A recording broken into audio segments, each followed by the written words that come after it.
When the priest does not distribute communion at Mass, after he has drunk the precious blood, he immediately places the chalice at the edge of the corporal, and the server pours wine into the chalice. He should tip the chalice towards the server, with the cross facing the direction the server will pour, so that the wine runs down the same side that the priest drank the precious blood. The left hand holds the paten, resting on the corporal.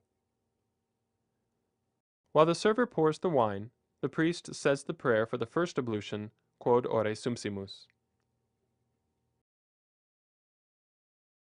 He lifts the chalice slightly to indicate to the server when enough wine has been poured. Then, holding the chalice over the corporal, he rotates it slightly so that the wine passes over the entire surface which was covered by the precious blood. He then holds the paten underneath his chin and drinks the first ablution, making sure to drink from the edge of the lip which is above the cross. He then sets down both the chalice and the paten on the corporal, and takes the cup of the chalice with both hands, keeping his thumb and forefinger joined over the cup. He carries the chalice to the epistle corner, keeping it over the mensa of the altar.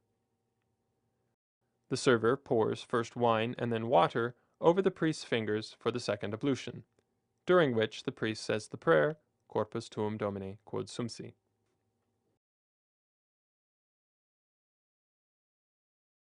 For this ablution, the priest should take only a little wine, but a larger quantity of water. He lifts his fingers to signal the server when he has poured enough. He may bow his head to the server as he departs. He then sets the chalice on the altar immediately to the left of the purificator. He shakes any excess drops from his fingers, takes the purificator with the right hand, and dries his fingers at the place of the cross on the purificator. Once his fingers are dry, they are purified, and he may now separate his thumb and forefinger.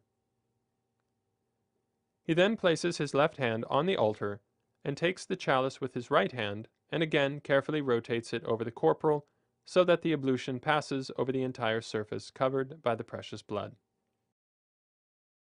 He holds the purificator under his chin, makes sure the cross on the chalice is facing him, and drinks the second ablution. He sets the chalice down on the corporal and wipes his mouth with the purificator. He then dries the chalice. He takes the purificator in the right hand and holds the chalice with his left hand as he wipes out the inside of the cup until it is dry. While the priest is purifying the chalice, the server transfers the missal and the chalice veil.